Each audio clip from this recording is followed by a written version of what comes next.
motivated or aroused. So we're looking at arousal level or motivation going this way. And then we're looking at performance here on what would be considered the y-axis. This would be the x-axis. We're looking at performance going up this way. So we're looking at a correlation. Remember when we talked about correlation, when we talked about statistics, we're looking at a relationship between the level of motivation or arousal and performance. Now, I don't think you would really have to read the textbook to really understand this. But what we recognize, based on the Yerkes-Dodson law, is that when there is low level of arousal, low level of motivation, usually you can expect low levels of performance. So for test purposes, recognize that usually, now this is not always the case, because this is correlation. Remember, correlation doesn't always capture, in terms of the cause and effect relationship, what happens every time. But usually, when there is low levels of arousal, there's going to be low levels of performance.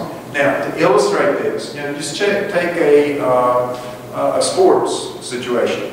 Let's say that the mighty Gamecocks were decided to play, let me just pull out a team, let's say North Greenville, okay, University.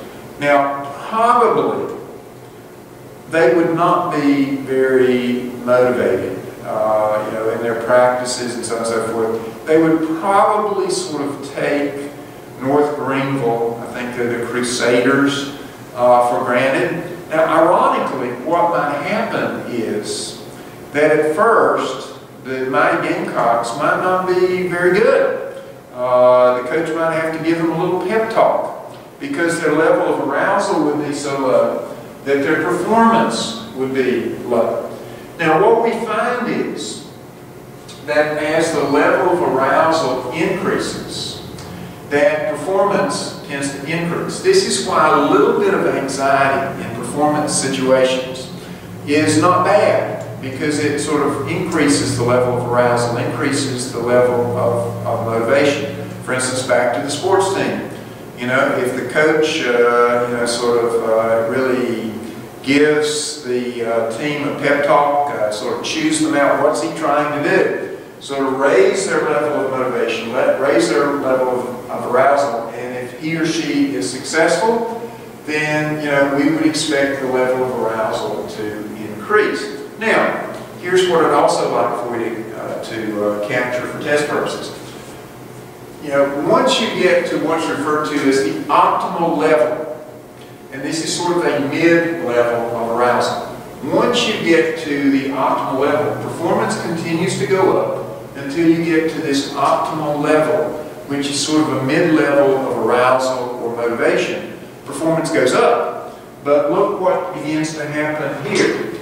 As the level of arousal or motivation continues to increase, what begins to happen?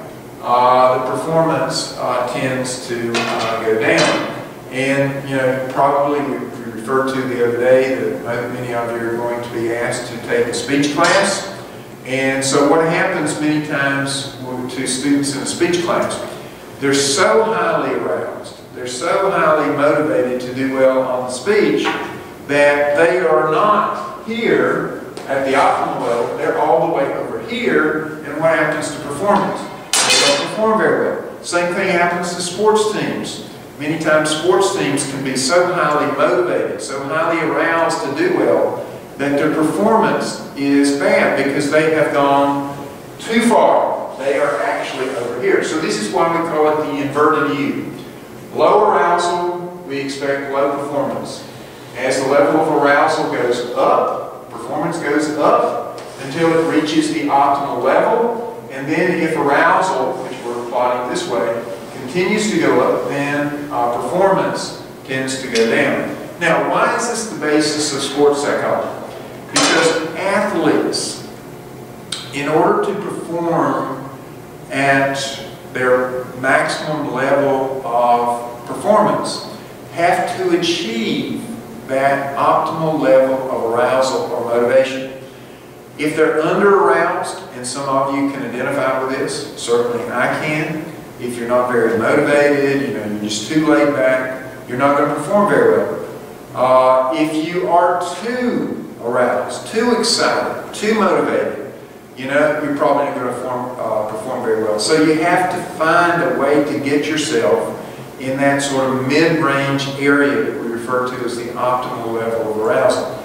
Obviously, the art and the science of coaching is to get teams to that optimal level of arousal. And some coaches are much better at it than others.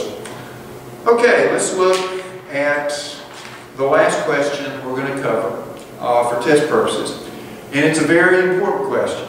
And I wish that we were here together so we could do a group activity together to sort of make sure everybody understands Maslow's hierarchy of needs. But we're going to have to do this through a one-way communication. Now, once again, you'll really need your packet. So if you don't have, for some reason you've lost, misplaced that little packet of documents that I gave you on Thursday, please go to Blackboard. And there's a link. In fact, there's an announcement that tells you. But what the announcement says is that in the course documents, that little hypertext link over to the left on the Blackboard page, if you click on that, up will come the course documents. I think I call it spring break documents. And what this will do is allow you to pull up a Word document which you can download, and obviously if you need to print it out. But you're going to need this in order to prepare for this question. And as I said in class, this is one of those questions that on previous tests has risen to the level of required questions. So please, prepare yourself if it is the required question. Now, give me just a minute to flip over. And you can see here in the textbook, well, I guess you can't see yet until I put it up there. So we can see that. I'm going to do this.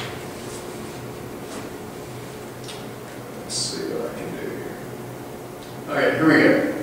Here is Maslow's hierarchy of needs.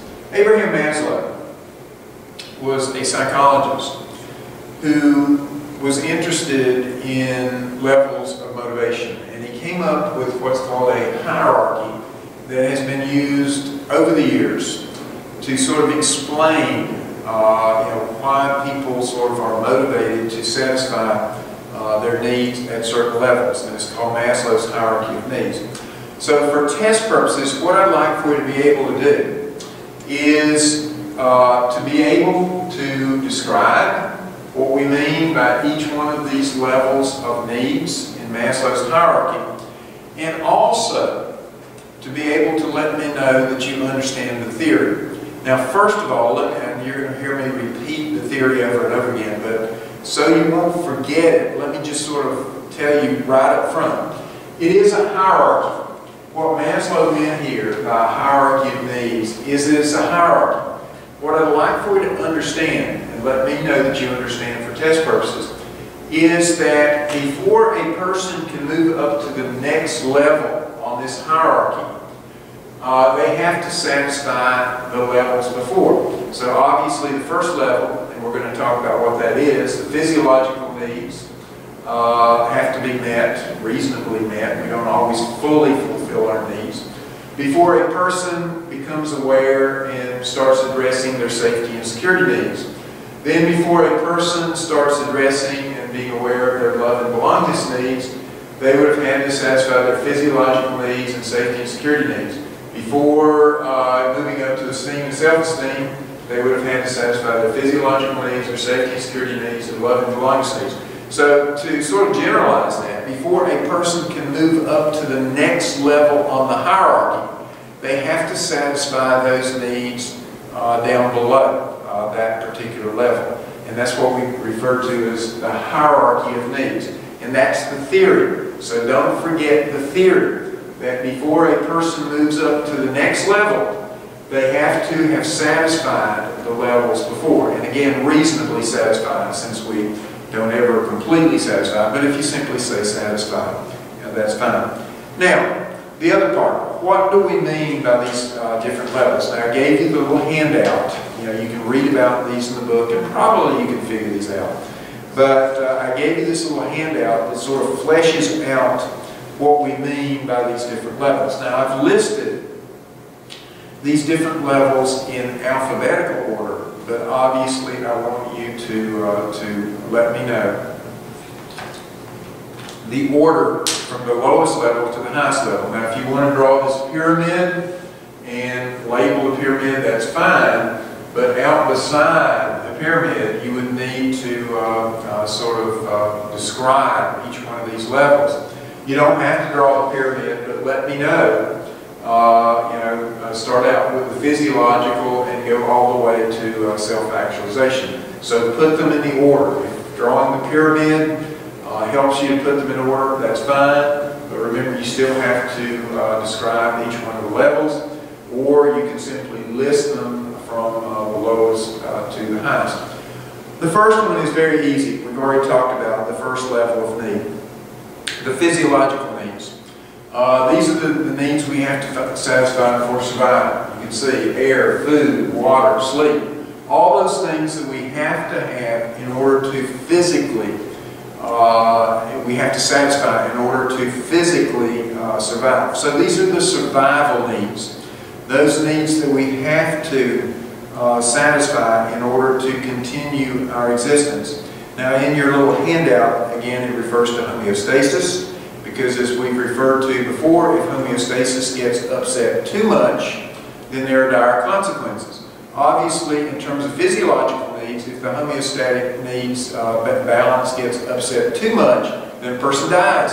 So the physiological needs are those needs that we're motivated to satisfy in order to maintain our survival. Now, once the physiological needs are met, Maslow theorized. Now, not everybody has agreed totally with Maslow's hierarchy, but it is a good sort of way of thinking of needs.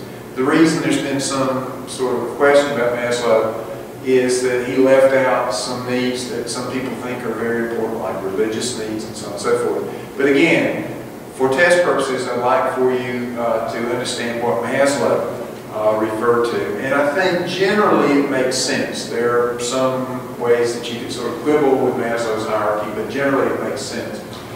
The safety and security needs. After a person has satisfied their physiological needs, then Maslow theorized they would start becoming aware of their safety and security needs. Now, what do we mean by safety and security needs? Here it's sort of difficult not to use a circular definition, because what we mean here is that a person, starts feeling safe and secure. Now, the book, the little handout helps us here. Free from danger, when we are safe and secure, we feel like we're free from danger. That would be another way. But here I think I would actually accept a circular definition that safety and security needs is when we